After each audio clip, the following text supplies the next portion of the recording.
అప్పుడు తిరిగేటప్పుడు కనిపించిందా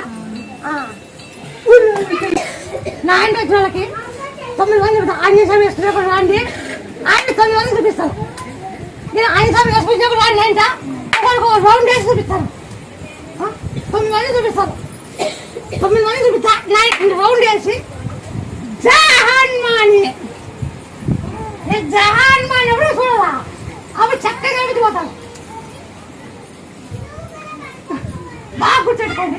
9 మంది చూపిస్తా, ఆయన 9 మంది చూపిస్తా, అట్టి ఏమో చూపిస్తాను, మనం ఏమో చూపిస్తా, అట్టి ఏమో చూపిస్తా. నమస్కారం చేసుకుని నిమ్మకాయ తీసుకొని వాడు పూలు వాసన చూసుకుంటా పోయాడు అని చెప్పి గుడికి పంపి అని చెప్పాడు. మా మామ ఇంటికి వచ్చి పూలు వాసన చూపించుకొని ఓపెన్ ఆపరేషన్ సక్సెస్ అయినట్టు ఓపెన్ హార్ట్ సర్జరీ చేసి సక్సెస్ అయింది.